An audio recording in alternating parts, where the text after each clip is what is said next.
नमस्कार किसान साथियों, कृषि भूमि यूट्यूब चैनल पर आप सभी का स्वागत है।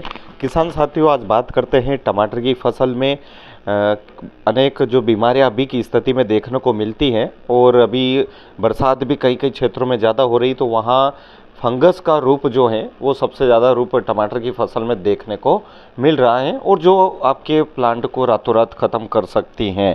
चैनल पर पहली बार आएँ तो चैनल को सब्सक्राइब अवश्य करें और अधिक से अधिक किसान साथियों को ज़रूर शेयर करें और वीडियो के अंत तक अवश्य बने रहें।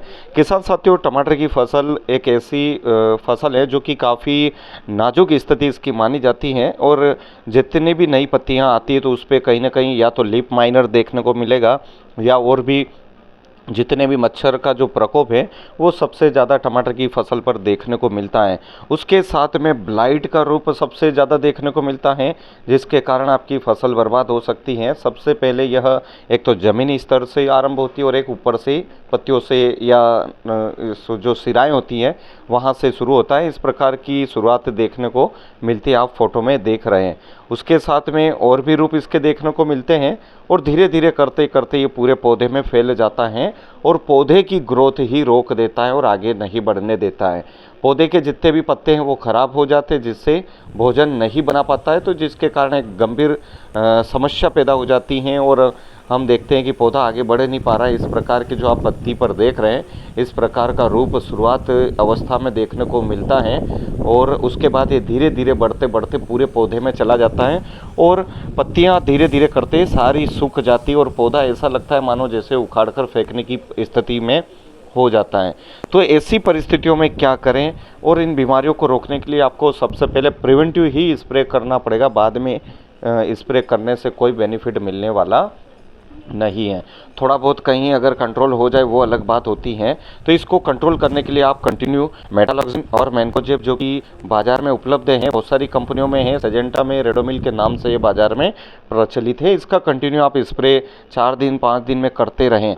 उसके बाद अगर बात करें तो इससे बड़े टेक्निकल में जाएँ तो थायोफेनेट मिथाइल 70% के नाम से बाजार में WP जो रोको के नाम से बाजार में उपलब्ध हैं, या और भी कंपनियों में ये टेक्निकल आपको आसानी से मिल जाएगा। तो आप इसका डिल्चिंग भी करें और स्प्रे भी करें। उसके साथ में आप एक कॉन्टैक्ट एंड सिस्टमेटिक इंसेक्टिसाइड भी लीजिए और फंगीसाइड जितने भी ले रहे हो आप कॉन्टैक्ट एंड सिस्टमेटिक अवश्य लें। इसके बाद अगर परिस्थितियां कंट्रोल नहीं हो पा रही है तो आप कॉपर ऑक्सीक्लोराइड आप अवश्य लें, 50% WP वाला, जो कि बाज़ार में ब्लू कॉपर के नाम से प्रचलित है, बहुत सारी कंपनियों में उपलब्ध है। आप इसका इस्तेमाल भी करेंगे तो आपके अर्ली ब्लाइट और लेट ब्लाइट आसानी से कंट्रोल हो जाएगी।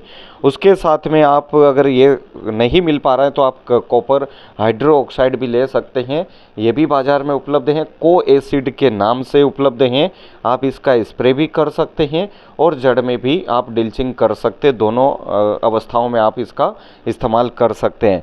और इस बात का ध्यान अवश्य रखें कि आप कॉपर के साथ में किसी भी फंगीसाइड का कॉम्बिनेशन नहीं बैठता है, तो आप केवल कॉपर को ही लीजिए। और उसके साथ में आप एक एंटीबायोटिक जो आता है बाज़ार में, बहुत सारी कंपनियों में उपलब्ध हैं, स्ट्रोप्रोसाइक्लिन आप लीजिए, गुनगुने पानी में आप मिलाइए और इसका इस्तेमाल अवश्य।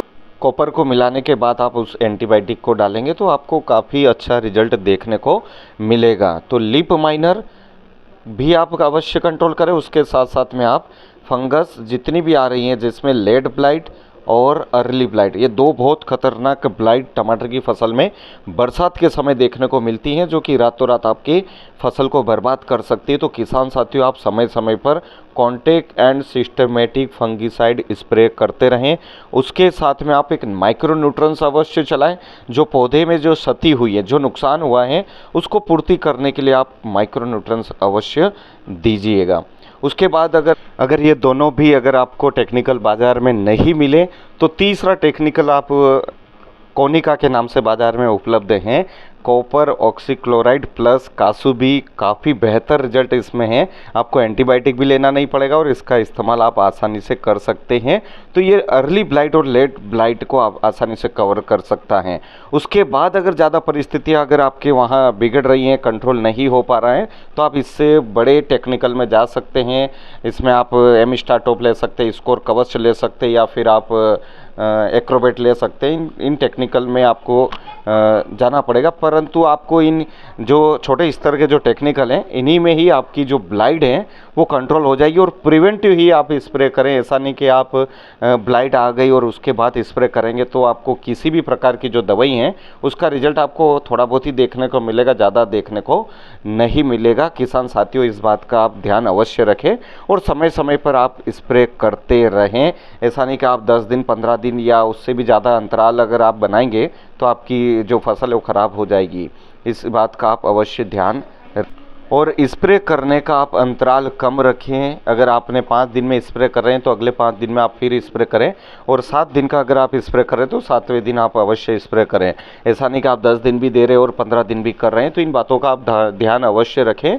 और पानी की मात्रा जो है आप पर्याप्त अवश्य रखें। ऐसा नहीं कि आप दवाई की मात्रा कम रख रहे हो और पानी की मात्रा ज़्यादा रख रहे हो, तो जिसके कारण भी आपको नुकसान हो सकता है।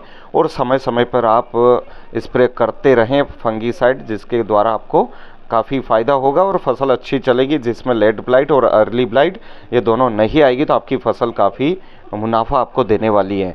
वीडियो अच्छा लगा हो तो लाइक अवश्य करें और अधिक से अधिक किसान साथियों को शेयर करना न भूलें। धन्यवाद।